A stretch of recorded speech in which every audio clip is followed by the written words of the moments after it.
needs people who can think. Our world needs people who can create. Our world needs people who are curious. Our world needs people like Dwayne Matthews. Dwayne is an innovation evangelist. He is a consultant on the future of education. He's a really, really interesting person, and he provides us with a deep understanding of the potential of education to move into a whole new ecosystem. I'm really excited to talk with him today. I can't wait. Let's go. Phil, it is so awesome to be with you again. How is the glorious city of Sydney travelling today? Oh, look, the glorious city of Sydney is doing what it does best, which is spring weather. Right, that's as good as you're going to give me today. Is that right? Oh, yeah. Look, I could go into a whole lot of stuff about how Sydney is absolutely fantastic, but you won't believe it anyway. So what's the point? Well, that's very true. It doesn't feature in the top 10 or top 5 most livable cities in the world, like our very good friend here, Dwayne Matthews. And I'm really excited to have you with us today, Dwayne. I'm going to launch into our very first question. And our very first question is one that we ask all of our Game Changer guests. And that is, tell us a little bit about your personal story and how you've gotten to where you are today. Sure, and thank you very much. Thanks for having me. And we talk a little bit about the spring weather. It's dead of winter here in Toronto, and we're at about 17 degrees Celsius, which is good news and bad news all at the same time. But here in Toronto, we always talk about the weather. So thank you very much for having me. And a little bit about me. I started out my career teaching grades 3, 4, 5, and 6, and a little bit of library at what we call in Toronto a model school, or what a lot of places around the world called an inner city school. And I then went to Lima, Peru, and I spent 2 years in Lima, Peru, working at FDR. I worked under a great superintendent by the name of Fred Wesson, did that for 2 years. And while I was driving through a town called La Oroya, which is probably about it's definitely the highest road in the world. And while I was going through that town, this little mining town, I had an epiphany, and I decided that I was going to leave education. And so I left education and I went into the world of technology transfer and technology scouting. And what I looked for was any kind of technology that would shift a paradigm, completely change an industry. And I did that for a number of years. I exited that company, nothing super exciting. There's nothing Italian parked in the driveway. We did okay. And then I started another company, which was an absolute abysmal failure. And once I was sitting licking my wounds from that failure, I really started to think about these two worlds that I loved, which is the world of education and the world of technology, and how technology would impact the world. And what I realized was a lot of the school systems around the planet did not have a good sense of the impact of the fourth industrial revolution and all of the technologies and how that would impact economy. And so I really set out to do that. So I did a little bit of work with the neuroscience lab at the University of Montreal, working with Dr. Jocelyn Faubert. I've done a little bit of work with folks in machine learning, AI, robotics, all around education. And I help organizations think about the future of learning and its connection to the future of work. Dwayne, I'm hearing you talking about a whole lot of different things that you've done, and I note now that you're the founder of Tomorrow Now Learning Labs. What's the project that you're engaged in right now that's got the potential to be a real game changer in creating today's learning for tomorrow's world?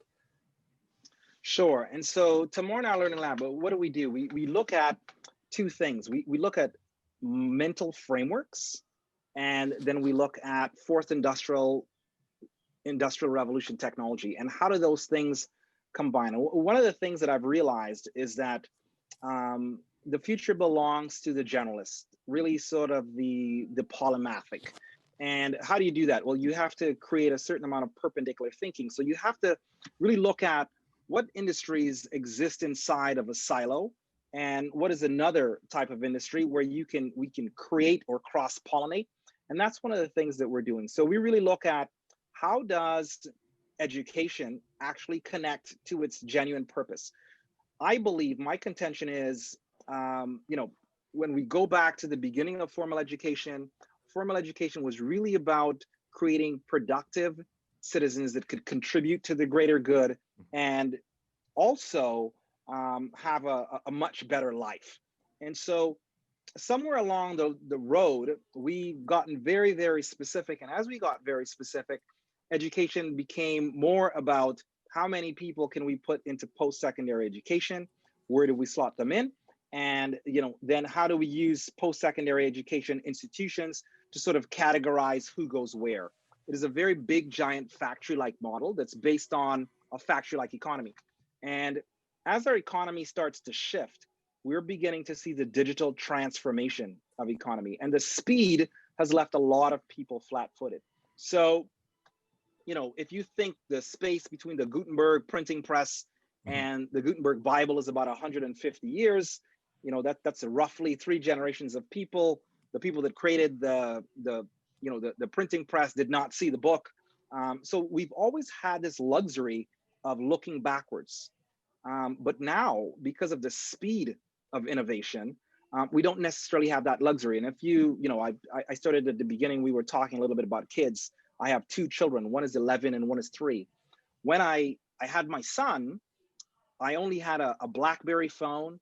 There was, no real social media to talk of, no massive amounts of pictures. Today, I have my daughter, and the phone that I have has 11.8 billion transistors on a single chip. I can create movies, I can create videos.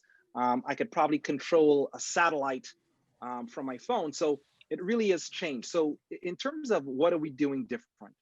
What we are looking to do is we are working on how do you scale personalization? How do you scale personalized learning? And how do you put that personalized learning in the context of productivity and economy?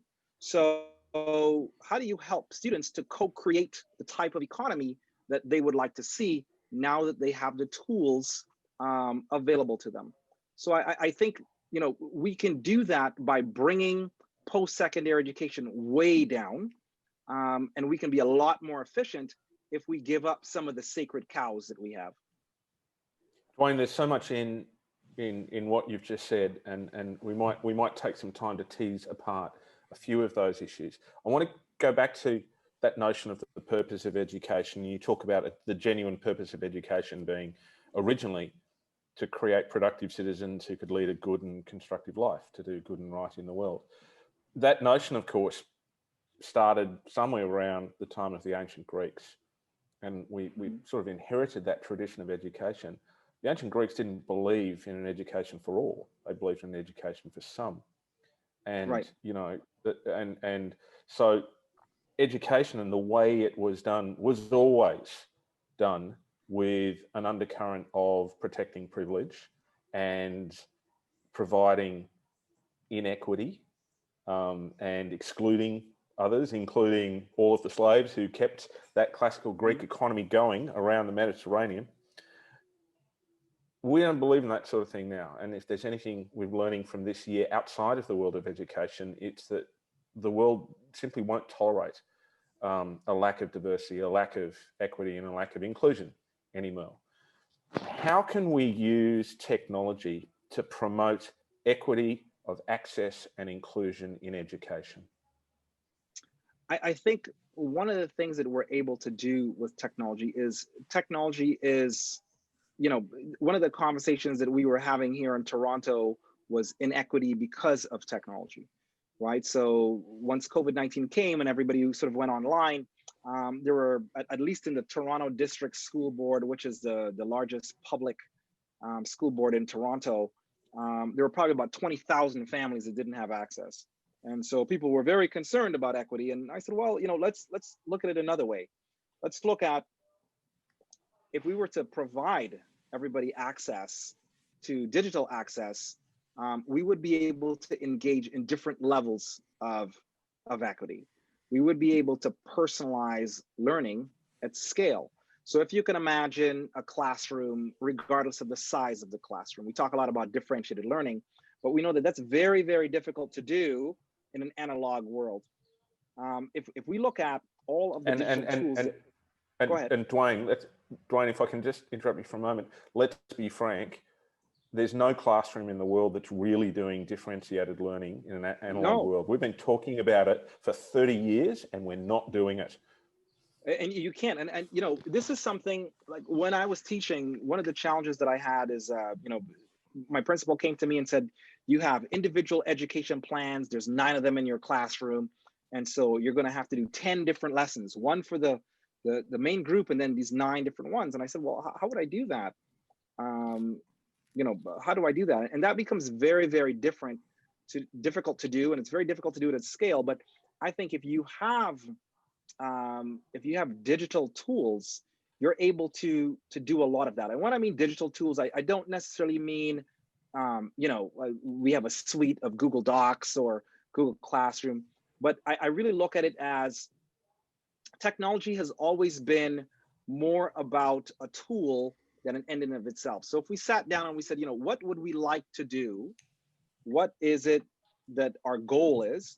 Then we can go and find technological tools to be able to help us. And one of the challenges that we have,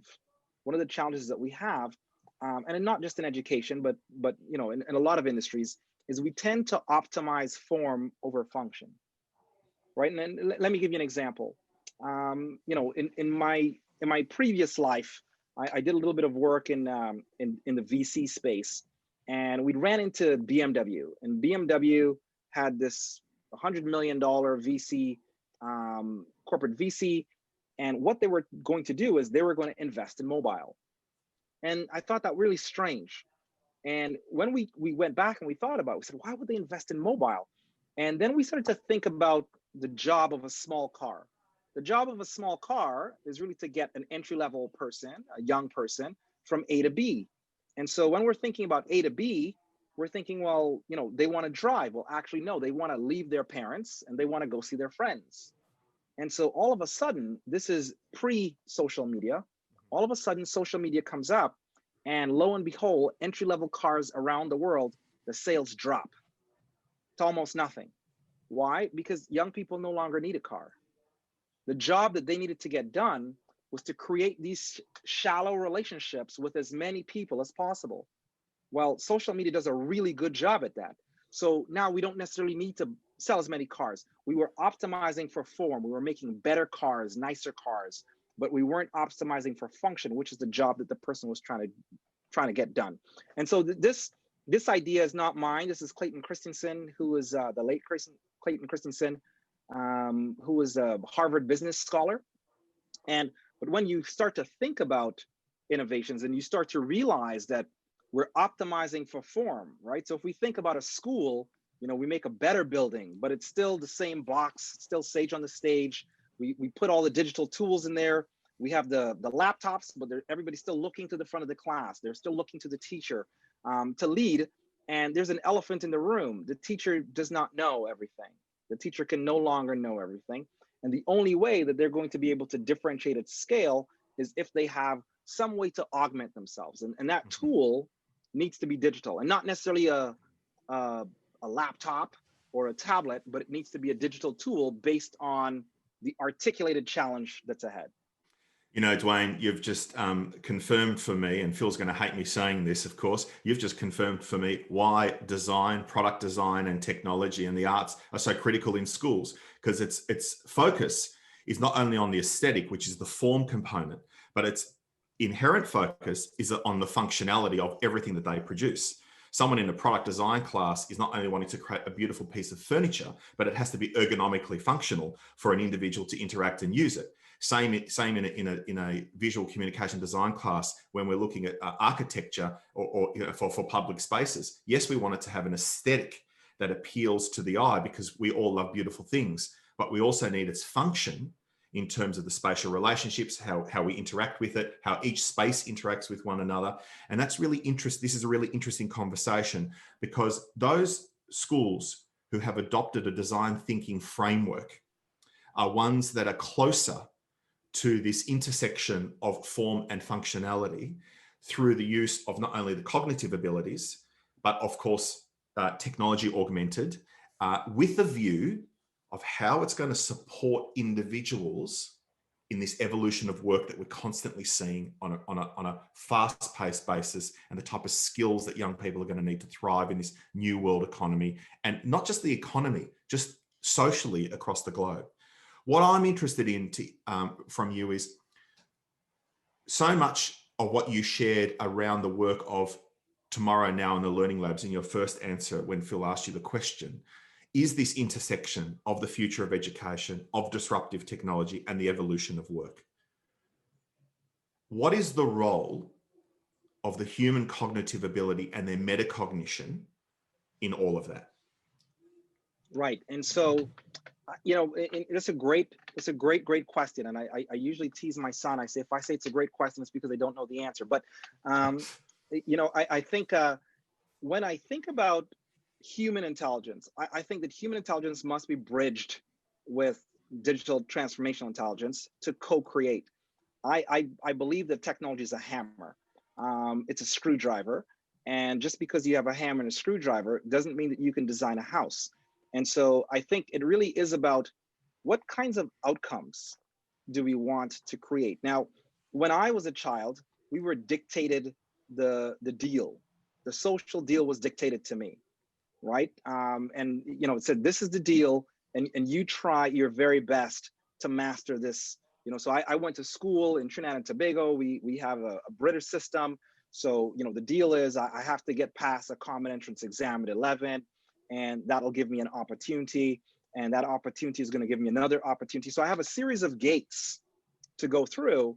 And, there's not much thinking on my part, at least until I'm 22, right? But where I think the opportunity is now is looking at how do we grab these innovations and start thinking cognitively about the types of outcomes that we want? How do we co-create the world, right? Like I said to someone, I said, there's an opportunity for us to follow abundance all the way down and create a world where we don't really want stuff anymore. And they're like, well, what do you mean? I go, imagine if we could 3D print everything, right?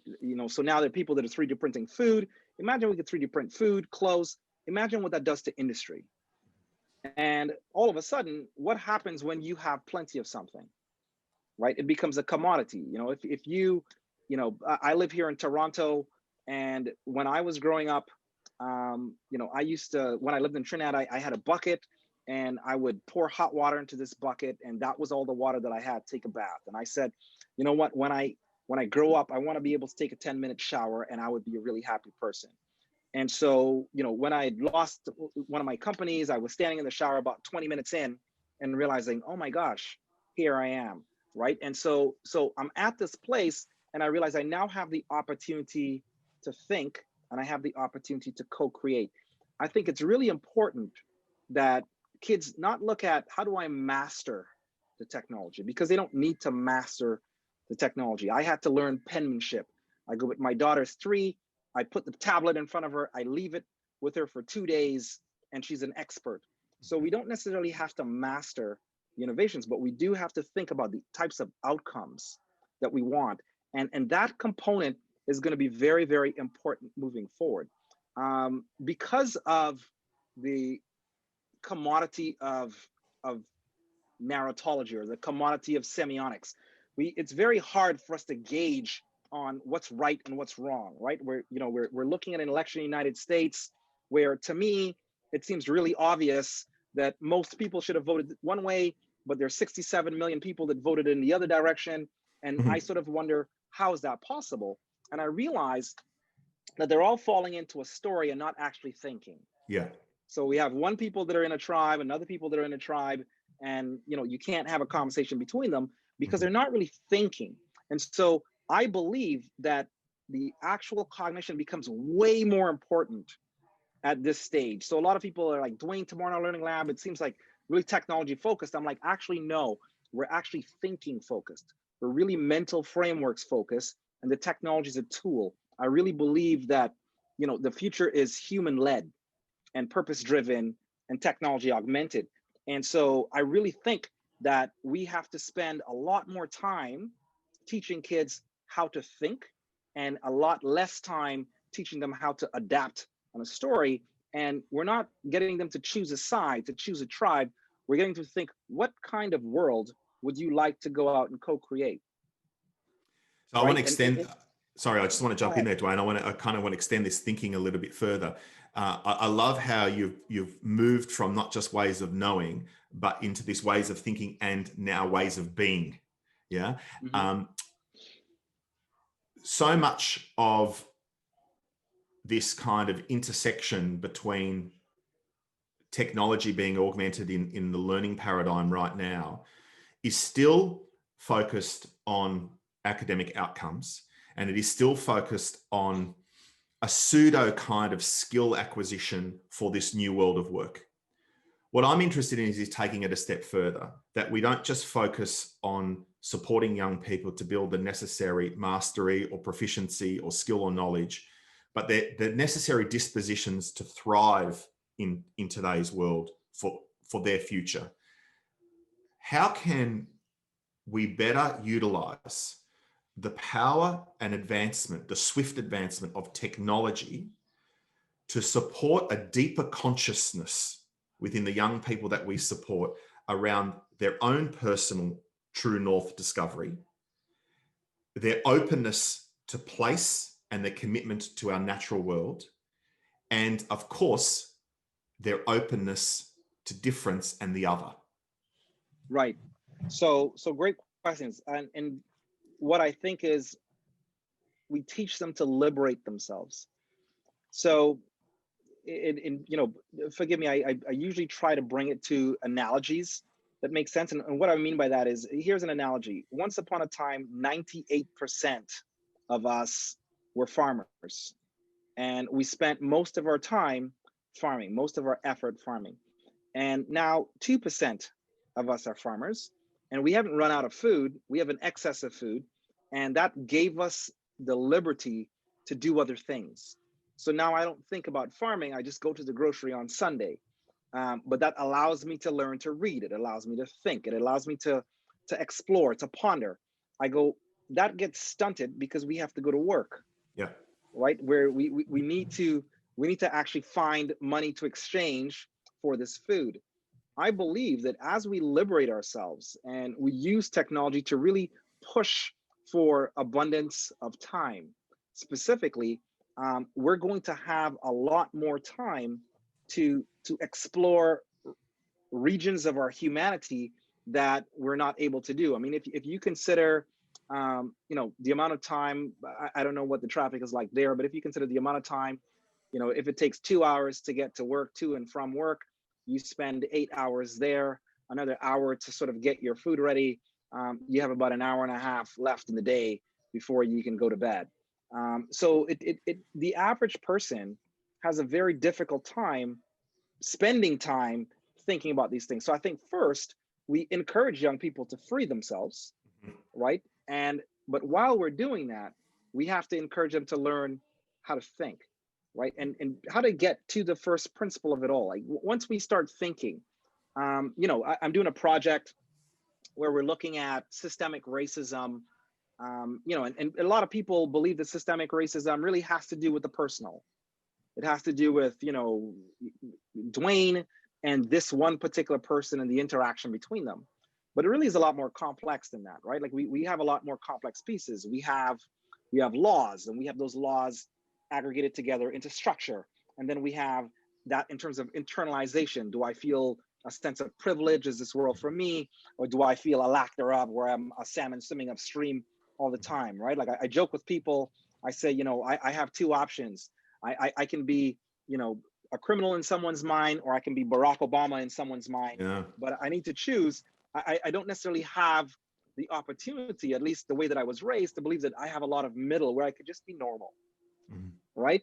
And so, I think once you look at the complexity of that, you can now get into it. I think if that becomes obvious, if you have time to sit down and think, and you don't believe that the watering hole is going to be less, you have a lot more time to really reflect on that. I really do think that interdependence and abundance brings peace, and the more we have of it, the more peace we're going to have. So I really think we need to push education into that direction just for our own personal selfishness, right? People always talk about doing things for others, but I think for our own personal selfishness, if we can have that, we're going to be able to co-create or imagine, co-create a world that we would like. So, Dwayne, is that the future of school? So I definitely do. When I envision the future of school, I envision personalization at scale. Because So you're sorry to jump in there, because what I'm hearing you share with us is the power of this social exchange and developing a social, an emotional, and a personal kind of, and a cultural awareness that is a deep consciousness of the other now. It involves ethics, it involves morals, it involves integrity. So these ways of being, ultimately it's about our character by the sounds of it. Yeah, no, I definitely think so. I think we have to become, we have to think about digital innovation Mm-hmm. as a means to make us more human. And that sounds counterintuitive, but I do think that we've been looking at it wrong. There's been a concern that it would make us less human or make us redundant, but I think we really have to think about it as a way to make us more human, right? How do we connect better? I mean, if you can imagine personalization at scale, if I could find the best teacher in Australia, that the best teacher for me, if I could find another teacher somewhere else in a peer that would be able to shed some light on a certain situation somewhere else in the world, how much better would I be? And the fact is, we can do that now at a rudimentary level, and in 2 years we're going to be exponentially better at being able to do it, and 2 years after that we're going to be even exponentially better at doing it. The challenge is that we have a genie's lamp and we don't know what questions to ask. And so now we need to really start focusing our students on the questions. What questions should you be asking, right? It shouldn't be about just mastery of knowledge. What questions should we ask? Dwayne, I want to jump in here. I'm really interested in the way in which we lead towards this. And this is actually a question for you too, Adriano, because it's a rare opportunity for a history teacher to sit in the esteemed company of an elementary school teacher and an art teacher. And both of you are evangelists. Dwayne, you're an innovation evangelist. Adriano, you are a design evangelist. Why do we need evangelists to help us get to where we need to get to? Evangelism is really about spreading the good news, right? And what's the good news? And so if you think about any industry, you have a vested interest in things becoming as stable as possible and then mastering the stability of that space, right? So the status quo breeds itself. And so if you need some sort of new innovative way of thinking, then you need to have someone to come along, to spread the good news and to have you engage with that good news at scale. So an evangelist really comes along and spreads lots of seeds. You plant seeds everywhere. So for example, right now, the conversation around education, is, well, do you go talk to schools? Well, it may not necessarily be schools. It may be a business. It may be Google. It may be the bank. It may be, a church. We don't know where these seeds are going to pick up. There's this, all of a sudden, this morphing homeschool idea that seemed really crazy a few years ago, but now there are millions of people and they're starting to have these, interesting connections. So I think evangelism is really important that way. And then the other thing is that I think that, the evangelist has an opportunity to sort of be a generalist, not really a master of anything, sort of like a jack of all trades, and looking at how do these things connect. If you think about an expert, to get to a terminal degree, you go from broad, you go then to high school, decide what you want to do, you go to university, get to degree, and the terminal degree is you focusing on one question, right? So if you spent 5 years of your life focusing on one question, there's a lot that you'll miss out if the world's moving exponentially every 18 to 24 months, right? You could look up and see a whole different world. So I think it's really important for the evangelist to grab from different places and to put a cross section. So, from my point of view, I grabbed from fourth industrial revolution. We were looking at, autonomous vehicles in mines, in Madagascar in 2012. And so this is before, the whole Tesla piece and these big, massive 4-story trucks that are driving around by themselves. And I was able to see from there, I'm like, these innovations are going to have a profound impact on our economy and just how we live. And our schools aren't seeing that. So somebody has to come and say, hey, let me show you what's happening over here. And let me show you how it intersects. And let me create demonstrations for you to understand. And I'll just need 15% of you to come in and see what we're doing. And then we can have a shot at having some change. Yeah. From my perspective, Dwayne, I've always believed that everything benefits from good design. So I'm a little biased in that regard, but from a design classroom context or a design thinking framework, it ultimately refers to this kind of intersection of cognition, strategy, and a practical kind of process to solve very complex problems. And often they are human problems. They're not necessarily just a product or a service. They're about how someone feels instead of just living in this world. It's how they feel in this world. And it often amplifies kind of methods from across different fields. And it's kind of interdisciplinary in so many ways, where there's a focus on creating learning experiences that help young people unlock their creative potential and apply it to real world contexts, where we continually prepare students to practically and critically think consistently, to solve challenges consistently, and to create value for themselves, for the place, and of course, for the other in this new kind of world that we find ourselves in. So much of what it is that ultimately benefits from really good design thinking or design learning is that we learn how to grow, we learn how to connect, and we actually learn how to make change. And that's why I'm always going to be, a huge advocate for spruiking for it. You use the word evangelization. I'm quite happy to adopt that as well as a way of continually spruiking the value of this kind of application of knowing, thinking, and being.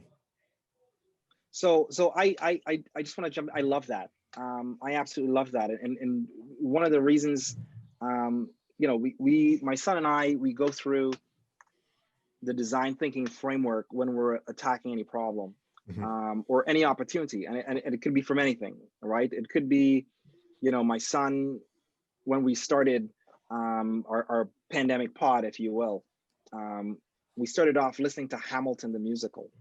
Yeah. And he just loved Hamilton the musical. And so he would just look at it over and over. And so slowly but surely, all these questions started to come up. And so we use that design thinking framework to say, well, let's see if we can create something that would be interesting around Hamilton. And we had all these little pieces, and exactly what you said in terms of allowing him to connect. When he was in a formal class, he started to feel a bit beaten down, right? In that typical class, because there's all these things that he just wasn't really interested in. And so he started to have a conversation with himself about himself because he wasn't interested in those things. But once we were able to say, well, I'm really interested in the mental framework of your thinking, so I'm not caring that much what content you pass through it. I just want you to dive into this content and create something that you connect with, because I want to teach you how to think that way. I want to teach you how to empathize with something. I want to teach you how to say, okay, well, I've done a lot of empathizing. Let me define something. Let me ideate. Let me come up with some ideas, and let me get very comfortable with the fact that I'm going to put something together and it's going to be an MVP. It's not going to be perfect, and I'm going to iterate. And I have to get really comfortable with this iteration process to always be looking at it and flipping it. So one of the really interesting things was it was me saying, Dad's great on stage. I love interacting. The bigger the room, the better. And I like to come off the stage and get right in close to the people. I like to get a connection and walk through the audience and that sort of stuff. But I can't do that in these virtual spaces. I spent a lot of time trying to think, where do I set up in my house and how far can I make the angle so I can walk? And so I said, this is Dad's problem. And so he started to ask me questions. And then he said, I have an idea. And we went into a whole project framework based on design thinking, where he came up with something that, and you guys will have a chance to see that I don't think anybody's done before. And so I sat back and I said, you're 11 and you've done something that I allowed you the time, and you used this design thinking methodology into something that was really interesting to you. And I mean, he went 10 straight hours working on something one day and then 10 straight hours working on the other day. And, but it allows for more of his humanity to come forward, which I think is really, really important. You know what I love about what you're sharing, Dwayne, is the magic. You've just explained the magic of design thinking, and the magic of it is that it fosters an intrinsic motivation in young people to want to be simply better than they were yesterday. It actually taps into the natural curiosity of the individual, and it just amplifies it. But what you just shared there is the real magic is that you allowed the permission for that to happen. So, this notion of iteration is open to the possibility of failure, but it's iterate. And somewhere along that line, the magic is not necessarily the end product. It's the process and the growth and achievement that happens throughout that journey. But the power in what you just shared was that you believed in your son, you actively listened to him, and you gave him permission to keep in that place of struggle for him to discover his aha moment. And I tell you, that is so much of what a human-centered, purpose-driven, augmented, a technology-augmented kind of learning environment really should be like. And I just want to say, thank you for sharing that. Well, and I mean, I'm thank you. I appreciate that. And one of the things that, we went through at the very beginning was we were trying to figure out how to work on his math and that sort of stuff. And I said, you know what? I go, let's just do a gap analysis, right? Let's just think about where do you have gaps, and let's celebrate finding those gaps, and then let's celebrate different ways of thinking about how can we solve it, whether we solve it or not. Right. So let's go and say, okay, I'm going to go on Khan's Academy and I found some gaps. I'm going to look at the videos. I'm going to check YouTube. And it was amazing to me how much of his self-talk about being smart was really around if he could remember everything. Right. So it took maybe 2 weeks for me to say, hey, listen, you have like 3 devices that respond on your words. I go, so you don't sit here looking sad that you have a gap. I go, we all have gaps. I go, but once you get into this idea of, I can just sort of be with this and I can put it down and come back to it. We look at, in the morning, tomorrow in our learning lab, we look at YouTube videos, the beginning. So we start our day with mindfulness. We have a morning meeting, and then we look at YouTube videos of the one that we're into right now is this guy called the Hacksmith, which is a series of engineers that make things. And right there, you can say, remember we're talking about this design thinking. Look at how they put their projects down. They come back to it a couple months later. Look at how many times they fail. Look at how they expect to fail. Look at how they're like, that didn't work. I go, this is part of the process. I go, and everything's like that. I go, and our problem is we've sort of taught kids that you started 100% and we're going to take points away. But we really should reverse that and say, hey, you can just continuously keep on adding all the time, because really, if you think about it, like it's everywhere. I say to him, you ever wonder, why do we like the new Range Rover better than the old Range Rover? I go, that's always the case, right? Like we always like the new Range Rover better than the old Range Rover, even though it seems beautiful. Unless you're a hipster looking for retro stuff there, Dwayne. Yeah, well, right. There's a great Australian pub band called Regurgitator who've got a song, I like your old stuff better than your new stuff. But I think they're just being deliberately contrarian. Hey, Wayne, Dwayne, listening to you and your story, you've seen a lot of the world. You really have. In your story, there's Jamaica, there's Canada, there's Peru, there's United Nations, there's Africa, there's the work you're doing to connect with people everywhere around and about the place. One last question for you. What does the world need now? I genuinely believe that the world needs to educate its children differently to prepare for 2030. And let me give that some context. Much of the challenges that we have are around a few premises. The premise of scarcity is one. We have a premise of scarcity. I think, we probably grabbed onto it when we went from hunters and gatherers to agriculture and we started storing stuff. And we have this premise of scarcity that drives our economy. It drives our borders.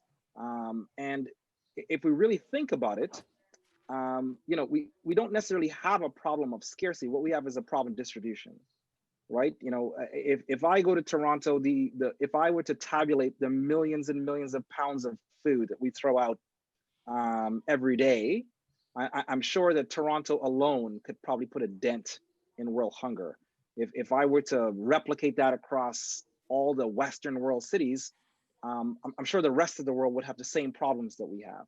So I think that we have been taught based on the symbols of scarcity, and up until a certain point, I think that was true. I think we're at a point where if we were to chase abundance and interdependence, I believe that we would be able to co-create and find the peace that we're looking for. And I think that should be the pursuit. I think if we were to pursue that through our education, our kids will come up and switch. I used to spend a lot of time speaking to adults, and someone said to me, they go, do not waste your time on the people of the past. You should have your conversations with the adults of the future. And I genuinely believe that if we have that conversation where adults of the future start thinking, what if the world was abundant? And what if we could leverage our technology instead of thinking about scarcity to think about abundance? What would that look like? And how would that make us interconnect? So instead of us thinking about slicing pies all day, how do we think about baking pies? And I used to be in clean technology, and a lot of people will say, well, won't we run out of stuff? Right? And I would say no. I actually think we'd get to a point where we'd stop wanting as much stuff. We would want more meaning. I think we only want stuff because we don't have it, right? I don't crave a bottle of water, right? Like I don't even think about it. Once upon a time, that was really important to me growing up. I go, but now I don't think about it. I open one, I leave one open, I get to another one, right? But now I start thinking about health differently, right? And so I think if we get to that place of abundance and we leverage innovation to do that, and we start having people look at the human side, we'll get to a place where we'll say, maybe I don't need as much stuff. And maybe I need to start thinking more around self-actualization and connecting with others, because I don't need to have what they have because I have it too. And I think that changes everything. So maybe the question is to think about what we are genuinely abundant in and how we can be interdependent around all of that. There are some days I love talking and there's some days I love listening. And today I've just enjoyed listening so much to you, Dwayne, and those rich ideas. The conversation, particularly between you and Adriano, I think has been both abundant and interdependent. And it's been just an absolute pleasure to have you to share your expertise, your wisdom, your perspective on the world. We wish you well in everything that you're doing at the moment as a father, and as a husband, and through all of the enterprise that you're doing. Keep up the good work. So thank you very much for your kind words, and I want to really thank you guys. It's 9:30 at night here, and you've really allowed me to stretch my thinking. I loved the interaction, the questions, the design thinking piece. I could talk about that forever. I think you and Adriano. It was a real pleasure for me to speak. And it's funny, I'm looking at a picture that I have here of a place that's probably about maybe 5 minutes from my parents. And my goal for this place was to just have thinkers come and sit down and really get into these rich conversations. And definitely when that comes into fruition, you guys are going to get an invitation. This has been a great conversation. Thank you very much. I appreciate it. The Game Changers podcast is produced by Oliver Cummins for Orbital Productions. It's powered by schoolfortomorrow.com and circle.education. It's available on Apple Podcasts, on SoundCloud, on Spotify and on Google. If you like what you hear, tell your friends, subscribe, like, you know what to do. Let's go.